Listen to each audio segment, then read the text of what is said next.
What is going on, guys? So as you all know, Bill and Ted Face the Music came out this weekend, and I was in the middle of debating whether I should pay $20 to $25 to watch at home, or whether I should risk my health to see it at a cheaper price at a movie theater. But then I said to myself, but Nathaniel, you can't see Bill and Ted 3 until you've seen Bill and Ted 2. But also, Nathaniel, I can't see Bill and Ted 2 until I've done a review of Bill and Ted 1. But also, Nathaniel, why don't we just go back and re-watch Bill and Ted's Excellent Adventure?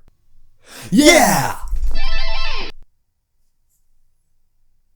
So yeah, let's talk about Bill and Ted's Excellent Adventure. So I went back and rewatched this movie in preparation for this review, and I was genuinely surprised how well it still holds up for me. I honestly don't think there was a single moment throughout the entire thing that I wasn't either smiling or laughing hysterically. It's that much fun. I think what really makes this movie work are the characters of Bill and Ted. Alex Winters and Keanu Reeves do a fantastic job in their respective roles. Now, full disclosure, for a good bit of the beginning of the movie, it doesn't really feel like they're characters. It does feel two guys doing impressions of these characters' personality types, but they do it in such a fun way and they just stick with it so much that I can't help but really like them and be fully invested when they go on this absolutely insane adventure. Because that's the movie's real strength, is that no matter how ridiculous the premise is and no matter how silly things in, they never jam that in your face and like, oh, look how stupid this is, look how silly it is. No, they just roll with it and they let the comedy naturally come from all these situations that they're in. I mean, they'll just go back and randomly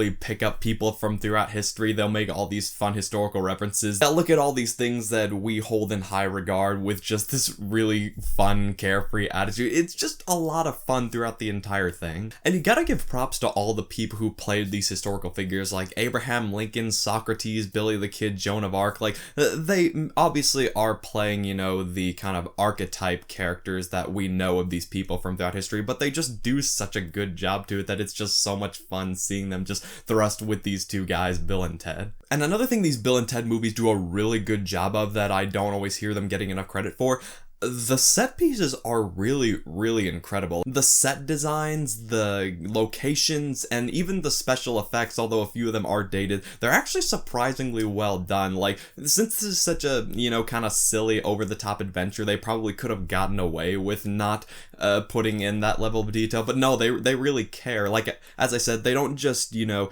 try to make the movie as stupid as possible and hope that it'll be funny. No, they just create this really fun and zany situation, just let the comedy naturally come from that. The entire time, it just feels like everyone who's on screen and everyone behind the scenes who was making this movie was just having a ton of fun, and therefore I have a ton of fun because of it. Now, the movie does have a few flaws, obviously. As I said, some of the special effects and the references and don't really hold up all that well. I also found the subplot with Napoleon in modern times, you know, acting, you know, really silly with these different situations while Bill and Ted are off doing something. Those are the parts where I was just kind of like, okay, you know what, this is a little bit annoying and it's verging on that, you know, stupid for stupid's sake mentality. But I also understand that it was, you know, kind of a break from the much more interesting stuff that was going on, and it creates a challenge for the characters later. But honestly, other than that, there's not really anything that I strongly dislike about this movie. If there are any other flaws, I'm able to overlook them because everything is done so well. Now, obviously, I've talked about the comedy and the fun and the zany situations, but honestly, what really gets you into this movie is that you actually do care about these guys and you really want them to succeed. Because you establish at the beginning that even though they are dumb, they are really good friends and they're honestly just pretty good people, and you understand the situation that they're in. And so even though it's not really the focus of the movie, you do have that underlying foundation that actually gives a reason for these characters doing all this stuff. Because if you don't have that, then it's just,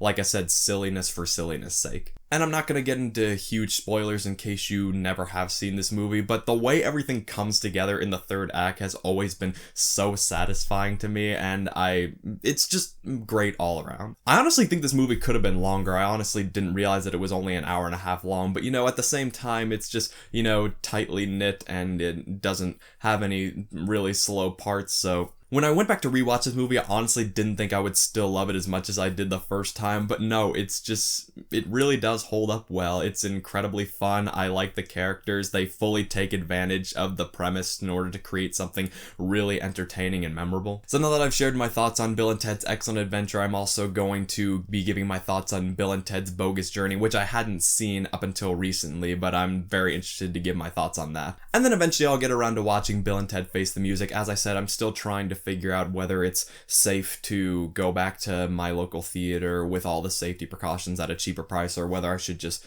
cave in and, you know, pay the extra fee to watch it home, or if I should just wait a while until it's much cheaper to rent. So, but I will get around to it eventually. But with that, I'll turn it over to you guys. What are your thoughts on Bill and Ted's Excellent Adventure? Feel free to share your thoughts down in the comments. Well, we gotta go now. Catch you later, YouTube!